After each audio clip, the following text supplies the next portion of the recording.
प्यारे बच्चों, जेके digital classes में आपका स्वागत है। चलते चलते आज मैं आप लोगों के लिए 50 क्वेश्चन, बहुत ही इंपॉर्टेंट क्वेश्चन जो है मैथ के एग्जाम में आपको ऐसे क्वेश्चन पूछे जा सकते हैं, ऐसे क्वेश्चन लेकर आ गया हूं दोस्तों।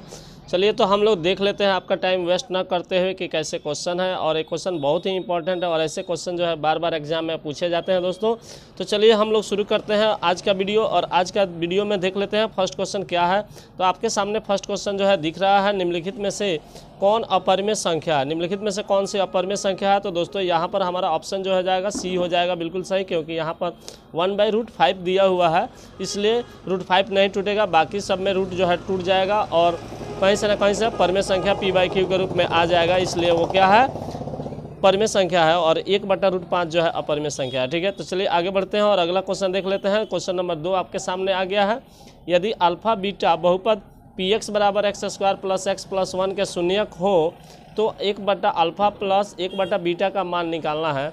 तो जब इसको आप लोग सॉल्व कीजिएगा तो आपका आंसर आ जाएगा alpha + beta by alpha × beta आ जाएगा। ठीक है, तो अल्फा + बीटा क्या होता है, तो -b/a होता है, और अल्फा × बीटा क्या होता है, c/a होता है। तो a का बाजार साफ हो जाएगा, कट जाएगा, और बच जाएगा -b/c बच जाएगा। तो आपका आंसर क्या हो जाएगा, -b/c से देख लीजिए, यहाँ b का वैल्यू 1 है तो -1 हो जाएगा, और c का वैल्यू 1 है तो 1, यानी कि -1 हो जाएगा, जो कि आपका ऑप्शन ए में दिख रहा है। तो ए आपका बिल्कुल सही उत्तर हो जाएगा। ठीक है, आगे बढ़िए और अगला क्वेश्चन देख लीजिए। 3 नंबर क्वेश्चन आपके सामने आ गया है। निम्नलिखित में किसका दशमलव प्रसार अशांत आवर्ती है। तो देखिएगा यहाँ पर हम लोग नीचे जो है 5 और 2 के गुणनखंड के रूप में नहीं आना, अगर आ जाता है तो वह क्या है, शांत है, नहीं तो अशांत है। तो इसलिए हम लोग का सीधे आंसर जो हो जाएगा डी नंबर हो जाएगा, 5/12, उसमें 3 आपको गुणनखंड में आ जाएगा। ठीक है, तो चलिए आगे बढ़ते हैं और अगला क्वेश्चन है आपके सामने। ठीक है, 4 नंबर क्वेश्चन जो है आगे है दोस्तों, कि π/4 क्या है। तो π/4 क्या है, अपरिमेय संख्या है। पाई चूँकि अपरिमेय है, इसलिए बी आपका ऑप्शन सीधे सीधे हो जाएगा। ठीक है, आगे बढ़िए और अगला क्वेश्चन आपके सामने आपके स्क्रीन पर है। समानांतर श्रेणी 1/3, 5/3, 9/3 और 13/3 का सार्व अंतर क्या होगा। तो देखिए समानांतर श्रेणी में क्या करना है, आपको दाएं वाले में से फर्स्ट वाले को क्या करना है, बाएं वाले को घटा देना है। तो 5/3 में से आप क्या कीजिएगा, 5/3 - 1/3 कीजिएगा, तो आपका आंसर 4/3 आ जाएगा। और देख लीजिए किस ऑप्शन में आपको 4/3 आपको दिया हुआ है। तो यहाँ पर आपको बी ऑप्शन में दिया हुआ है, तो इसलिए आपका बी आंसर हो जाएगा। ठीक है, आगे बढ़ जाइए। सभी समबाहु त्रिभुज होते हैं। तो सभी समबाहु त्रिभुज क्या होते हैं, आप जानते होंगे कि समरूप होते हैं। तो यहाँ पर हमारा ऑप्शन बी जो है बिल्कुल सही उत्तर हो जाएगा। ठीक है, आगे बढ़िए। किसी समबाहु त्रिभुज ABC में AD समानांतर लंब है अगर BC, तो क्या होता है, AD लंब है आपको BC, तो यहाँ पर आपका सीधे आंसर जो हो जाएगा क्या हो जाएगा, तो 3AB² = 4AD² हो जाएगा, जो कि आपका ऑप्शन डी में दिया हुआ है, जो कि सही है। ठीक है, आगे बढ़िए। यदि समीकरण x² + 4x + k के मूल वास्तविक और असमान हो, वास्तविक हो और क्या है, असमान हो, तो k का मान क्या होगा। तो k के मान के लिए क्या कीजिएगा, आप लोग सबसे पहले d निकालिएगा। d का वैल्यू जो होना बड़ा होना चाहिए 0 से। d का वैल्यू b² - 4ac होता है। तो यहाँ पर आप क्या कीजिएगा, b के जगह पर 4 है तो 4 × 4 = 16 हो जाएगा, और -4 × a के जगह पर क्या है दोस्तों, तो a के जगह पर 1 है और c के जगह पर k है। तो 4 के बराबर आज आपको यहाँ से जब इसको सॉल्व कीजिएगा बराबर 0 देकर, तो आ जाएगा 4k = 16 आएगा। तो k = आपको 4 आ जाएगा। तो k का वैल्यू जो होना चाहिए बड़ा होना चाहिए। ठीक है, और 4 से, ठीक है, तो k का वैल्यू जो होना चाहिए बड़ा होना चाहिए 4 से, इसलिए आपका ऑप्शन ए जो है बिल्कुल सही आंसर हो जाएगा। ठीक है, आगे बढ़िए और क्वेश्चन नंबर 9 देखिए। AP और OA केंद्र वाले किसी वृत्त पर 2 स्पर्श रेखाएं इस प्रकार हैं कि POQ बराबर है 110 डिग्री। तो PAQ का वैल्यू आपसे पूछा गया। तो देख लीजिए, इसके लिए हम फिगर बना देते हैं। यहाँ पर आपको अगर यहाँ पर दिया हुआ है एक वृत्त है और POQ क्या है, AP और AQ, ओ केंद्र वाले वृत्त पर 2 स्पर्श रेखाएं हैं। कौन कौन, तो AP और, तो यहाँ पर A दे दीजिए, ये से ऐसे खींच दीजिए, ऐसे खींच दीजिए, और AP दे दीजिए और Q दे दीजिए, O यहाँ दे दीजिए। यहाँ से एंगल आपको 90 डिग्री ये हो जाएगा, 90 डिग्री ये हो जाएगा, और वो एंगल कौन सा दिया है, POQ, ये दिया है 110 डिग्री। आपसे पूछा है PAQ, ये डिग्री पूछा है, तो 180 में से 110 घटा दीजिए, 180 - 110 10 कर दीजिएगा तो आपको 70 डिग्री आ जाएगा, जो कि आपको ऑप्शन सी में दिख रहा है। तो सी आपका बिल्कुल सही जवाब हो जाएगा। ठीक है, आगे बढ़िए और आगे के किस मान के लिए समीकरण निकाय इतना का अद्वितीय हल होगा। तो अद्वितीय हल होने के लिए दोस्तों क्या होता है, a1/a2 बराबर नहीं होता है b1/b2। ठीक है, इस शर्त को याद रखिएगा और इसी से बनाइएगा। तो यहाँ a1 क्या है आपको, तो k है, और a2 क्या है तो 6 है। बराबर नहीं होगा क्या चीज़, b1 क्या है तो -1 हो जाएगा, और b2 क्या है तो -2 हो जाएगा। माइनस माइनस काट दीजिए, 6 कम 6, 2k = 6 हो रहा है, 2k = 6 हो रहा है, तो k = आपको 6 2 6 आ जाएगा। ठीक है, तो 3 आपका आंसर आ जाएगा। ठीक है, तो k बराबर नहीं होना चाहिए 3 के, इसलिए यहाँ पर आपका ऑप्शन सी जो है बिल्कुल सही आंसर हो जाएगा। आगे बढ़िए और क्वेश्चन नंबर 11 है आपके सामने, आपके स्क्रीन पर। यदि साइन थीटा बराबर 3/4 तो कॉस थीटा क्या होगा। तो साइन थीटा बराबर आपको 3/4 दिया है, यानी कि 4h का वैल्यू है, और p बराबर आपको 3 है, h बराबर 4 है। तो अगर b निकालिएगा तो b = हो जाएगा आपको 4 × 16 में से 3 दिया 9 घटाएगा तो √7 आ जाएगा। तो कॉस थीटा b/h होता है, b/h होता है। तो b का वैल्यू आपको √7 आ गया, और बाटा में h का वैल्यू 4 आ गया, तो √7/4 यानी कि सी आपका ऑप्शन जो है बिल्कुल सही आंसर हो जाएगा। ठीक है, आगे बढ़िए। अगला है द्विघात बहुपद x² - 15 के शून्यक कितना होंगे। तो यहाँ से देख लीजिए x² - 15 है, तो x² बराबर हो जाएगा तो +15 हो जाएगा। तो x बराबर हो जाएगा ±√15, जो कि आपको ऑप्शन बी में दिख रहा है, जो बिल्कुल सही है। ठीक है, आ जाएगा। आगे बढ़िए और अगला क्वेश्चन है 13 नंबर। वृत्त को 2 भिन्न बिंदुओं पर प्रतिच्छेद करने वाली रेखा को क्या कहते हैं। तो दोस्तों बच्चों आप लोगों को अगर नहीं पता है तो जान लीजिए कि वृत्त को 2 बिंदुओं पर प्रतिच्छेद करने वाली रेखा को क्या कहते हैं, तो छेदक रेखा कहते हैं। ठीक है, तो यहाँ पर हम लोगों का इसमें से, ठीक है, 2 बिंदुओं पर प्रतिच्छेद करने वाली रेखा को यहाँ से आपको जीवा भी हो सकता है, लेकिन यहाँ पर फिलहाल में इनमें से कोई नहीं, क्योंकि उसे छेदक रेखा कहते हैं, सेकंड कहते हैं। ठीक है, आगे बढ़िए और अगला क्वेश्चन है बिंदु 4, 3 और 1 - 1 के बीच की दूरी निकालना है। तो सबसे पहले दूरी निकाल लीजिए, दूरी सूत्र का प्रयोग कीजिए। x2 - x1 तो 1 में से 4 जाएगा तो -3 आएगा, और यहाँ पर -1 में से -3 जाएगा तो -4 का होल स्क्वायर हो जाएगा।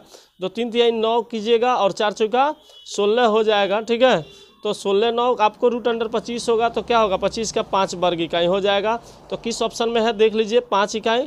तो यहाँ पर आपको ऑप्शन बी जो है बिल्कुल सही आंसर दिया हुआ है, 5 इकाई। ठीक है, आगे बढ़िए और अगला क्वेश्चन आपके सामने आपके स्क्रीन पर ये रहा। आधार की त्रिज्या 7 cm और तिर्यक ऊंचाई जो है 10 cm वाले लंबवृत्तीय शंकु का वक्रपृष्ठीय क्षेत्रफल निकालना है। तो देखिए यहाँ क्या है, शंकु का वक्रपृष्ठीय क्षेत्रफल क्या होता है, तो शंकु का वक्रपृष्ठीय क्षेत्रफल πr/l होता है। तो पाई के जगह पर 22/7 रख दीजिए, आर के जगह 7 रख दीजिए। ठीक है, और एल के जगह पर 10 रख दीजिए। 7 से 7 कटेगा, 22 दहा का 220 हो जाएगा, जो कि आपको ऑप्शन सी में दिख रहा है। तो सी आपका बिल्कुल सही आंसर हो जाएगा। ठीक है, 16 नंबर क्वेश्चन आपके स्क्रीन पर आ गया है। 2 3 1 5 2 6 का माध्यक क्या होगा। तो माध्यक निकालने के लिए क्या कीजिएगा, सबसे पहले आप लोग बढ़ते क्रम या घटते क्रम में इसको सजा लीजिएगा। ठीक है दोस्तों, ये आपको शॉर्टकट ट्रिक है जो कि बहुत काम में आएगा। ठीक है, तो सबसे पहले इसमें छोटा है 1, तो पहले हम लिखते हैं 1, उसके बाद 2 2 बार है तो 2, 3 है, उसके बाद 5 है, 6 है। देखिए कितना है, 1 2 3 4 5 6, यहाँ भी 1 2 3 4 5 6 है। एक इधर से काट दीजिएगा, इधर से एक, इधर से एक, इधर से, और बीच में आपको 2 बच गया है। तो 5 और 2 कितना हुआ, 7 हुआ। 7 को क्या कीजिएगा, 5 2 7 में 2 से डिवाइड कर दीजिएगा तो 3.5 आपका आंसर हो जाएगा, जो आपको किसी ऑप्शन में नहीं दिख रहा है। अगर आपको बोर्ड के एग्जाम में क्वेश्चन आएगा तो ऐसा ही 3.5 आपका आंसर दिया रहेगा, तो आपको टिक लगा देना है। ठीक है, आगे बढ़िए और अगला क्वेश्चन है आपके स्क्रीन पर। ठीक है,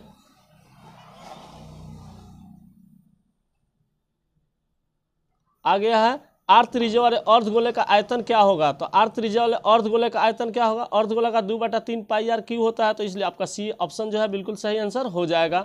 18 नंबर क्वेश्चन है, निम्नलिखित में कौन सी घटना प्रयोक्ता नहीं हो सकती है। तो माइनस में किसी घटना की प्रयोक्ता नहीं होती है, इसलिए ऑप्शन सी जो है बिल्कुल सही आंसर हो जाएगा। बिंदु 4 और -7 किस पद में स्थित है। तो दोस्तों यहाँ पर पहले प्लस है, बाद में माइनस है, तो इस चतुर्थ पद में स्थित होगा, इसलिए डी ऑप्शन बिल्कुल सही आंसर हो जाएगा। समानांतर श्रेणी में 10 7 4 का 20वां पद क्या होगा। तो 20वां पद निकालना है तो आपको क्या करना है, A20 लिख देना है, A20 equal to A plus 19D लिख देना है, ठीक है। अब A के जगह पर 10 है और D 19 के 19 और D के जगह पर 7 में से 10 बाद वाला में से पहले वाला घटा दीजिएगा तो 7 में से 10 जाएगा तो -3 आ जाएगा। तो 19 तिया 57 हुआ, 19 तिया 57 हुआ, 57 में से 10 जाएगा तो -47 आ जाएगा, जो आपको ऑप्शन डी में दिख रहा है। तो डी आपका बिल्कुल सही आंसर हो जाएगा, ठीक है। आगे बढ़िए, दो समरूपी त्रिभुजाओं का माध्यिकाओं का अनुपात 4:9 है, तो इन त्रिभुजों का क्षेत्रफलों का अनुपात क्या होगा? तो देखिए 4:9 क्या दिया है, माध्यिकाओं का अनुपात दिया है, तो 4 चौका 16 हो जाएगा और 9 9 81 हो जाएगा, जो कि आपका बिल्कुल सही आंसर हो जाएगा। तो आपको डी ऑप्शन सही हो जाएगा, ठीक है। आगे बढ़िए और आगे है क्वेश्चन, यदि ax² + bx + c के मूल समान हो तो c के मान कितना होगा, ठीक है। तो यहाँ पर देखिएगा दोनों का मूल समान है, तो b² - 4ac का वैल्यू जो होना चाहिए 0 होता है। तो b² इक्वल टू होता है आपको हो जाएगा 4ac हो जाएगा, तो c का वैल्यू हो जाएगा b² अब बाटा में ac हो जाएगा। तो b² बाई ac आपको यहाँ से आपको निकाल लेना है, ठीक है। b² बाई 4a हो जाएगा, ठीक है। यहाँ से 4a है तो 4a बाटा में चल जाएगा, तो b² बाई 4a हो जाएगा c बराबर। तो b² बाई 4a आपको b ऑप्शन में दिख रहा है, तो b आपका सही आंसर हो जाएगा, ठीक है। आगे बढ़िए, वृत्त के उस त्रिज्य खंड का क्षेत्रफल क्या होगा जिसकी त्रिज्या 14 cm और त्रिज्य खंड का कोण जो है 90 डिग्री है। तो यहाँ से देख लीजिए क्या होगा, 14 cm त्रिज्या है और त्रिज्य खंड का कोण कितना है 90 डिग्री है। तो यहाँ पर θ/360 इंटू 3 πr² होता है, फॉर्मूला याद रखिएगा, θ/360 इंटू πr² होता है। तो इसी पर बैठा दीजिएगा, 90 बटा हो जाएगा 360 और इंटू में 22/7 इंटू आपको 14 × 14 दे देना है, ठीक है। तो 14 × 14 आपको दे देना है, तो 7 दूना 14 काट दीजिएगा और 9 चौका 36, 2 से 2 दूना 4 और 2 से 2 7, ठीक है। तो 22 7 कितना हुआ 154 हुआ, 22 7 आपको बच गया 154। तो 154 आपको ऑप्शन में देख लीजिए किस में दिया हुआ है, तो 154 जो है आपको नहीं मिला है फिलहाल में, ठीक है। तो फिर से हम लोग कैलकुलेट करते हैं यहाँ पर, ठीक है। देखिए थीटा 90 है, तो 90/360 इंटू 14 × 14 और गुना पाई का मान 22/7 रख दीजिए, ठीक है। तो 7 दूना 14 हो जाएगा और 9 चौका हो जाएगा, 2 से है 2 दूना ना और 2 से 2 7, तो 22 7 7 दूना 14 और 7 दूना 14 15, 154 ही आ रहा है, ठीक है। फिर से क्वेश्चन हम लोग पढ़ लेते हैं, यहाँ नहीं वो सॉरी पाई का वैल्यू जो है आपको 7 पाई अगर हटा देंगे 22/7 तो 7 पाई आपका आंसर हो जाएगा, जो कि पाई में ही आंसर देना है, ठीक है। इसलिए 7 पाई हो जाएगा। sin 2a बराबर 2 sin a तब क्या सत्य होता है, तो यहाँ पर 2 sin a sin 2a है, तो 0 डिग्री आपका डी ऑप्शन बिल्कुल सही आंसर हो जाएगा, ठीक है। आगे बढ़िए, यदि किसी त्रिभुज ABC में डी भुजा AB तथा AC को इस प्रकार प्रतिच्छेद करती है कि AD बटा इतना, ठीक है।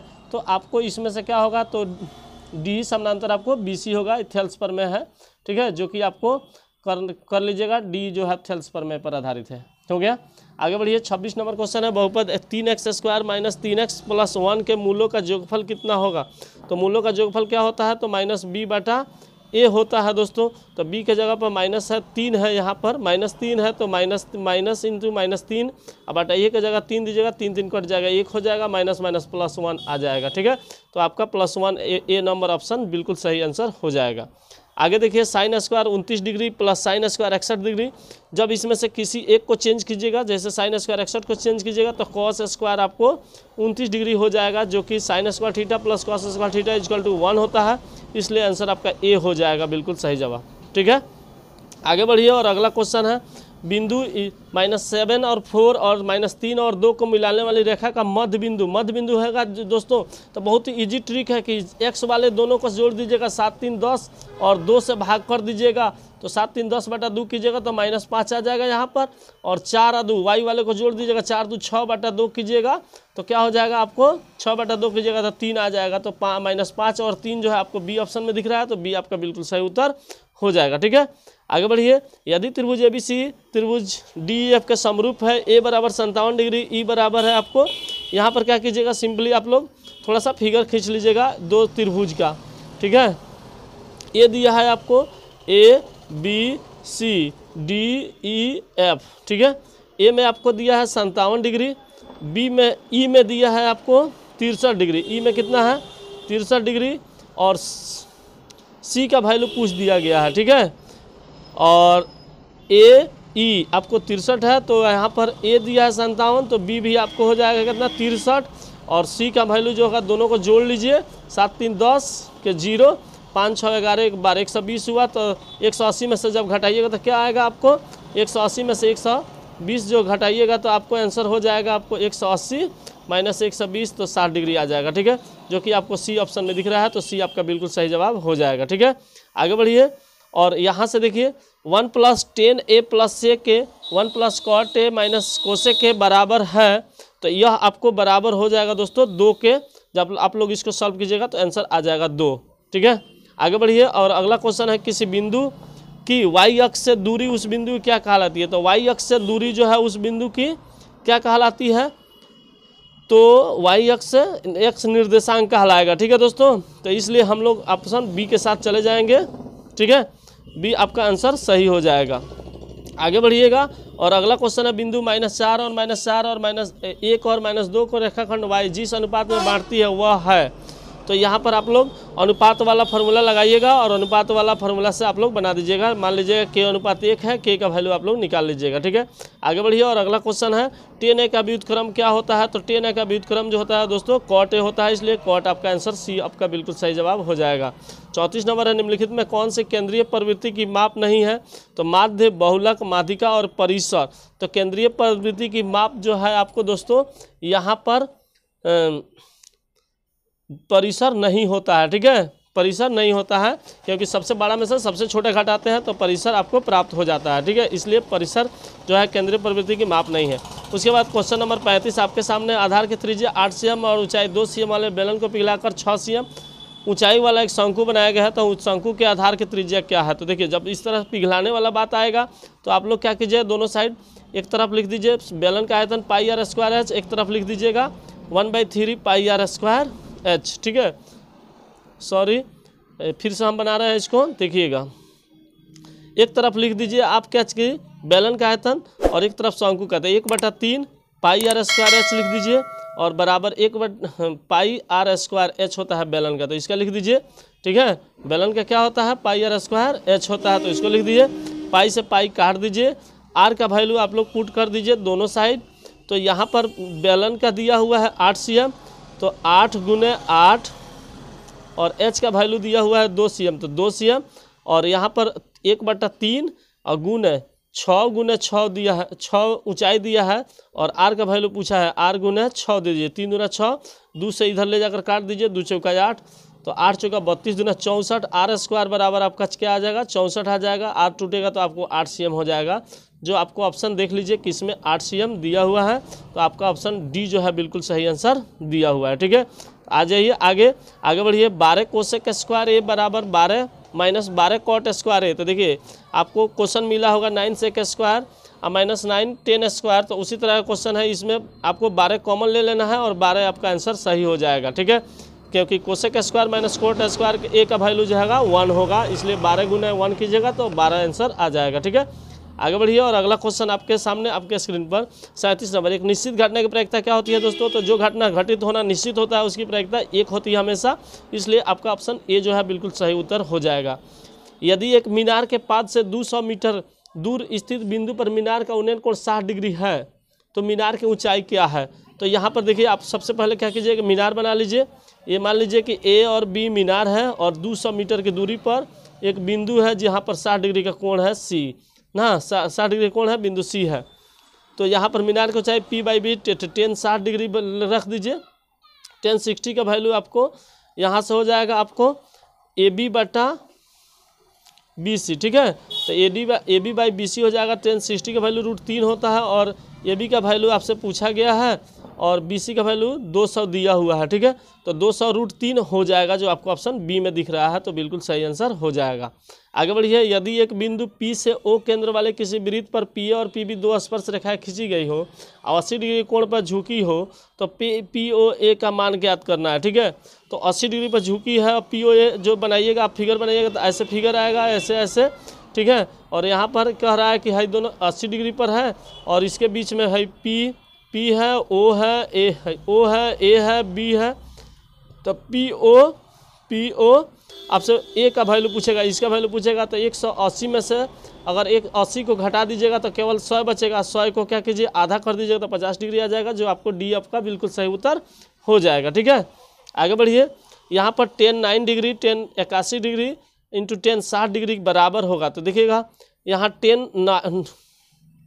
आपको 9 है और आपको 10 9 है और 10 81 है, तो इसका वैल्यू को एगो चेंज कीजिएगा तो आपको कॉट में हो जाएगा। तो कॉट 81 10 81 तो 1 हो जाएगा और 10 60 जो है √3 होगा, तो √3 के बराबर होगा। सी नंबर आपका बिल्कुल सही उत्तर हो जाएगा। तो आगे बढ़िए और अगला क्वेश्चन आपके सामने ए रहा, निम्नलिखित में कौन द्विघात बहुपद है जिसके शून्य 5 और -3 है। तो 5 और -3, 5 यही 15 और 5 में से 3 जाएगा तो 2 बचेगा, प्लस में 2 देख लीजिए किस में दिया हुआ, तो आपका ऑप्शन सी जो है बिल्कुल सही आंसर हो जाएगा। ठीक है, आगे बढ़िए और अगला क्वेश्चन आपके स्क्रीन पर, यदि वृत्त की जीवा की लंबाई वृत्त की जीवा के बराबर हो तो जीवा द्वारा केंद्र पर बनाया गया कोण कितना होगा। तो देखिएगा अगर वृत्त के जीवा की लंबाई कह रहा है, ठीक है, वृत्त के जीवा की लंबाई